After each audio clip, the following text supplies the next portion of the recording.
اعوذ باللہ من الشیطان الرجیم، بسم اللہ الرحمن الرحیم۔ یا ایھا النبی کل ازواجک و بناتک و نساء المؤمنین یدنین علیہن من جلابیبہن ذالک ادنی ان یعرفن فلا یؤذین وکان اللہ غفورا رحیما لئن لم ینتہی المنافقون والذین فی قلوبہم، اے نبی اپنی بیویوں اور بیٹیوں اور سب مسلمانوں کی عورتوں سے فرما دیجئے کہ وہ اپنی چادروں کا ایک حصہ اپنے منہ پر ڈال لیا کریں۔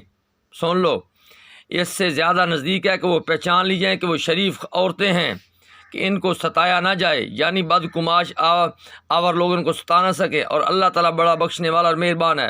اگر منافق وہ لوگ جن کے دلوں میں کفر اور نفاق ہے، وہ کون ہیں؟ ان کے لیے یہ حکم ہے کہ جو لوگ ایماندار مردوں اور ایماندار عورتوں کو بغیر کچھ گناہ کے ستاتے ہیں تو بے شک انہوں نے بہتان اور کھلا ہوا گناہ کیا ہے۔ پیچھے آپ دیکھو، پچھلیاں خاندانوں میں دیکھو، آگے پیچھے دیکھو، رشتہ داروں میں دیکھو، ملکوں میں دیکھو، جو کسی کی بہن بیٹی کے ساتھ زیادتی کرتا ہے، خدا کی قسم یہ قرآن پڑھا اللہ بدلہ لے لیتا ہے۔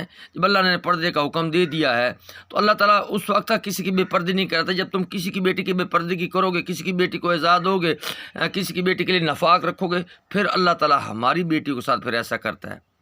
اکثر دیکھتے ہیں ہمارے پاس لوگ آتے ہیں، کسی کی بیٹیاں گھر سے چلی جاتی ہیں، کوئی اپنی مرضی سے شادی کر لیتی ہیں، کوئی دنیا داری میں مست ہوئی ہیں، کوئی اپنے ماں باپ کو چھوڑ دوسرے ملکوں میں سیر و تفریح پر گئی ہوئی ہیں۔ یعنی کوئی بھی جو جس نے کسی مومن مرد اور عورت کو ستایا تو ان کے بچے ان کے نافرمان ہو گئے ہیں۔ پھر لڑکے اپنے لڑکوں سے شادی کر لیتے ہیں، لڑکیاں اپنی لڑکیوں سے کر رہی ہیں۔ کیوں یہ ہو رہا ہے؟ یہ صرف ہم اگر جو ہے کسی مومن عورت کو بد دعا لے لیتے ہیں، مومن مرد کی بد دعا لے لیتے ہیں، حضور کی نافرمانی کر لیتے ہیں، حضور نے پردے کا حکم دیا ہے۔ ہم نے آج ملکوں میں ڈانس کلب کھول لیے ہیں اور کالج کھول لیے۔ بھائی ہمارے لیے تو یہ تعلیم ہے، قرآن کی تعلیم دینی ہے، نبی کا طریقہ دینا تھا اپنے بچوں کو، لیکن ہم غافل ہو گئے ہیں۔ اس لیے تاکہ اللہ یہ جو آیت لکھی کہ بے شک جو لوگ اللہ اور رسول کو اعزاء دیتے ہیں ان کو میں آخر دیتے ہیں، اللہ تعالیٰ نے دنیا اور آخر میں لعنت فرمائی۔ وہ یہی ہے کہ امت میں نئے نئے فتنے نکال لینا، فرقہ وارائز کرنے، لوگوں پر ظلم کرنا، قتل کرنا، اور سچوں کو تکلیف دینا، جھوٹوں کا ساتھ دینا ہے، ایماندار مردوں کو ایماندار عورتوں کو تکلیف دینا ہے۔ تو پھر جب ہم کسی کے بیٹے کے ساتھ کریں گے، ہماری بیٹوں کے ساتھ ہوگا۔